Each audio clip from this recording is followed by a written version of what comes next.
అల్పులు అధికులు అనే చందమామ కథలోని బేతాళ కథ చెప్పుకుందాం. పట్టు వదలని విక్రమార్కుడు చెట్టు వద్దకు తిరిగి వెళ్ళి చెట్టుపై నుంచి శవాన్ని దించి భుజాన వేసుకుని ఎప్పటిలాగే మౌనంగా శ్మశానకేసి నడవసాగాడు. అప్పుడు శవంలోని బేతాళుడు, రాజా, నీవు అధికులందరిలోకి అధికుడివి. అందుచేత నీకన్నా అధికుడు నిన్ను ఇలా శ్రమ పెడుతున్నాడనుకోవడానికి అవకాశం లేదు. బుడత మనుషులు పాంచాల రాజును చిక్కులు పెట్టినట్టుగా నిన్నెవరో అల్పులు శ్రమ పెడుతున్నారని నాకు తోస్తున్నది. శ్రమ తెలియకుండా నీకు వారి కథ చెబుతాను అంటూ ఈ విధంగా చెప్పసాగాడు బేతాళుడు. పాంచాలానికి దక్షిణ సరిహద్దు సమీపంలోని విశాలమైన ఒక కొండ కనుమలో బుడత మనుషుల రాజ్యం ఒకటి ఉండేది. వాళ్ళు కావడానికి మనుషులే అయినా మామూలు మనుషుల చిటికెన వేలంతా ప్రమాణంలో ఉండేవారు. అయినా బుడతరాజు తక్కువ వాడేమీ కాదు. అతనికి అనేక మంది సామంతులు, మంత్రులు, బలగము, ఆస్థాన కవులు, మల్లులు, మంది మాగదులు ఉండేవారు. ఒక సందర్భంలో ఈ బుడతరాజు ఒక బ్రహ్మాండమైన విందు ఏర్పాటు చేసి తన కింద ఉన్న ప్రముఖులందరినీ ఆహ్వానించాడు. మంది మాగదులు స్తోత్ర పాఠాలు చేశారు, గాయకులు పాడారు, మల్లులు మిడతలు మొదలుగా గల మృగాలతో పోరాడి వాటిని చంపేశారు. తన వైభవమంతా కళ్ళ ఎదుట ప్రత్యక్షంగా కనిపిస్తుంటే బుడతరాజుకు ఆనంద పారవశ్యం వచ్చేసింది. ఆ పారవశ్యంలో అతను లేచి నిలబడి, ఇక్కడ చేరిన మీలో ఎవరైనా నాకన్నా గొప్ప రాజును చూశారా అని అడిగాడు. లేదు లేదు అని బుడతలంతా ఏకకంఠంగా జవాబు చెప్పారు. కానీ మరుక్షణమే ఎవరో విరగబడి నవ్వుతుండడం బుడతరాజు చెవిన పడింది. ఆ నవ్వుతున్నది తన ఆస్థాన కవే. బుడతరాజు కవి నవ్వుకు కారణం అడిగాడు. నవ్వక ఏం చెయ్యను, మనకు ఒక యోజనంలోపు దూరంలో ఒక జాతి మనుషులున్నారు.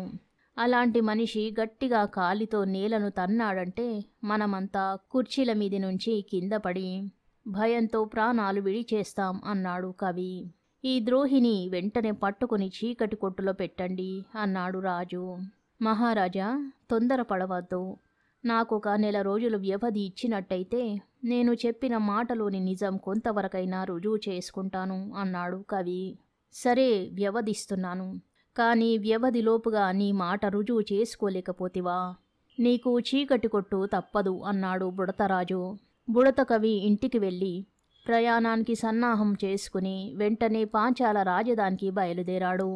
అతను ఎక్కడ ఆగకుండా వారం రోజులు ప్రయాణం చేసి రాజధానికి వచ్చి ద్వారపాలకుడి పాదాల దగ్గర నిలబడి గట్టిగా కేక పెట్టాడు. ద్వారపాలకుడు కిందికి చూసి తన మడమలంతా ఎత్తున విచిత్ర ప్రాణిని చూసి మనిషేనని గుర్తించి ఆ సంగతి రాజుగారికి విన్నవించాడు. ఎవరో బుడత మనిషి వచ్చాడని విని పాంచాల రాజు, ఆ బుడత మన కుబ్జడంతా ఉన్నాడా అని అడిగాడు. లేదు మహారాజా, ఈ బుడత మన కుబ్జుడి అరచేతి మీద హాయిగా నిలబడగలడు అన్నాడు ద్వారపాలకుడు. ఈ మాట విని రాజసభలో వారంతా విరగబడి నవ్వారు. అంత బుల్లి మనిషిని కల్లారా చూడాలనే ఉద్దేశంతో సభలోని వాళ్ళంతా ద్వారం వద్దకు పరిగెత్తి వచ్చి బుడత కవి చుట్టూ మూగారు. రాక్షస బాబుల్లారా, కొంచెం దూరంగా ఉండండి. మీ ఊపిరికి నేను నిలవలేకుండా ఉన్నాను. నేను మీ రాజుగారిని చూడవచ్చాను. ఆ చిన్న రాక్షసాయన నన్ను రాజుగారి దగ్గరికి తీసుకుపోతాడేమో అన్నాడు బుడత కవి కుబ్జుడిని చూసి. కుబ్జుడు దగ్గరగా వచ్చి బుడత కవిని జాగ్రత్తగా భూమి మీది నుంచి ఎత్తి తన అరచేతిలో నిలబెట్టుకుని రాజు దగ్గరికి తీసుకుపోయాడు. బుడత కవిని చూసి రాజు చాలా ముచ్చటపడ్డాడు. బుడత కవి రాజుకు తమ బుడత ప్రపంచం గురించి ఎన్నో వింతలు చెప్పి తన కవితాశక్తి కూడా ప్రదర్శించాడు. రాజసభలో వాళ్ళంతా అతని కవిత్వాన్ని మెచ్చుకున్నారు. బుడత కవి, నువ్వు 3 రోజుల పాటు మా అతిథిగా ఉండి మరీ వెళ్ళాలి అన్నాడు రాజు.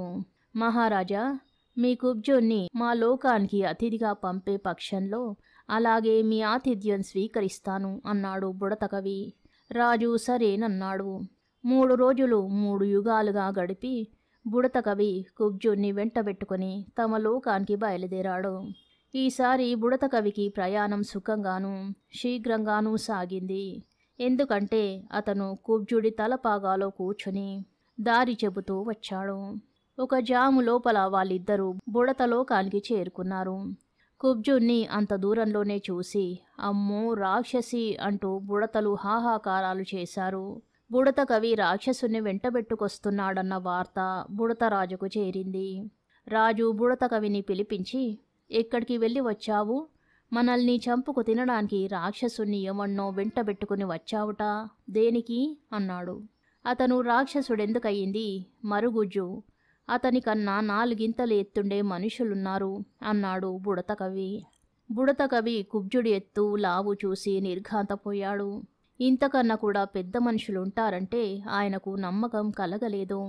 అసలు మనుషులను చూడాలంటే మీరు ఈ కుబ్జుడుండే దేశానికి వెళ్ళిరండి అన్నాడు బుడతకవి. కొద్ది రోజులు పోయాక బుడతరాజు ఎవరితోనూ చెప్పకుండా మనుషులను చూద్దామనే ఉద్దేశంతో గుర్రాన్నెక్కి పాంచాల రాజధానికి బయలుదేరి వెళ్ళాడు.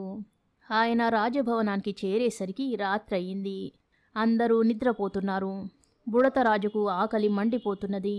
ఆయన తలుపుల కిందుగా రాజభవనంలోకి ప్రవేశించి ఆహారం కోసం వెతుక్కుంటూ పాకశాలకు చేరుకున్నాడు. అక్కడ ఉన్న చిన్న చిన్న పాత్రలు కూడా పెద్ద పెద్ద గంగాల్లాగా ఆయనకు తోచాయి. వాటిలో ఒక చిన్న పాత్ర అంచు మీదికి అతి కష్టం మీద ఎక్కి లోపలికి తొంగి చూసేసరికి దాని లోపల నుంచి కమ్మని వాసన వచ్చింది. ఆ పాత్ర అడుగున కొంచెంగా పాయసం ఉన్నది. దాన్ని తిందామనే ఆశతో బుడతరాజు ఆ పాత్రలోకి జారి పాయసంలో నడుములోతున కూరుకుపోయి ఎంత ప్రయత్నించినా పైకి రాలేకపోయాడు. మర్నాడు పొద్దున పాకశాలకు చెందిన స్త్రీలు ఆ పాత్రలో ఉన్న బుడతరాజును చూసి వెనుక వచ్చిన బుడతకవే అనుకుని ఆయనను తీసుకుపోయి రాజుగారి ముందుంచారు. కుబ్జుణ్ణి చూసి భయపడిన బుడతరాజుకు అసలు మనుషులను చూడగానే ప్రాణాలెగిరిపోయేంత పని అయ్యింది. ఆయన పాంచాల రాజును చూస్తూనే కంగారుగా, నన్ను వదిలేయండి, నేను బుడతరాజును, మా దేశంలో నన్ను ఎంతో గౌరవంగా చూస్తారు అని కేకపెట్టాడు. పాంచాలరాజు నవ్వి, ఇది మీ దేశం కాదు, నువ్వు మా వద్దకు గౌరవప్రదంగా రాలేదు. నిన్ను మా దాసీలు ఎంగిలి పాత్రలో నుంచి పైకి తీశారు. నేను నిన్ను పోనివ్వను, ఏం చేయగలవు అని ప్రశ్నించాడు. నిజానికి బుడతరాజు ఏమీ చెయ్యలేకపోయాడు. ఆయన పాంచాలరాజుకు బందీ అయ్యాడని బుడతలకు తెలియడానికి చాలా కాలం పట్టింది. వాళ్ళు బుడతకవిని రాయబారిగా పంపారు. బుడతకవి వచ్చి తమ రాజును ఇచ్చేయమని వినయంగా ప్రార్థించాడు. ఇయ్యకపోతే మీ బుడతలు ఏం చేస్తారు అన్నాడు పాంచాలరాజు.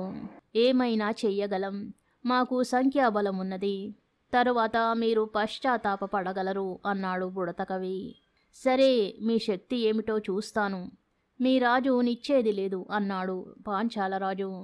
ఆ 7 పాంచాల దేశంలో ఏ మూల ఏ రైతు ఏ ధాన్యపు మొక్క నాటినా దాన్ని ఎవరో వచ్చి ధ్వంసం చేసిపోయారు.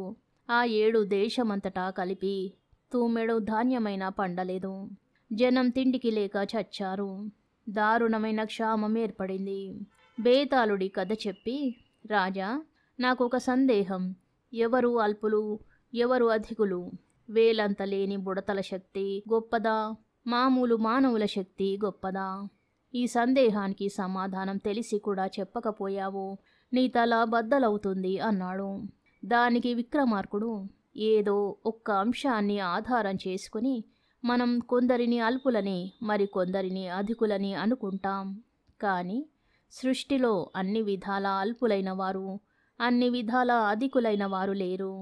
దేవతల చేత సైతం ఓడకుండా వరాలు పొందిన రావణుడు కోతుల చేతిలో సర్వనాశనం పొందలేదా? అధికుణ్ణని గర్వించినవాడు ఆ గర్వంతోనే అల్పుడవుతాడు. అన్యాయానికి గురి అయిన అల్పుడు కూడా అధికుడైపోయి అపారమైన శక్తులు ప్రదర్శిస్తాడు అన్నాడు. రాజుకు ఈ విధంగా మౌనభంగం కలగగానే బేతాళుడు శవంతో సహా మాయమై మళ్ళీ చెట్టెక్కాడు. కథ సమాప్తం. శుభం.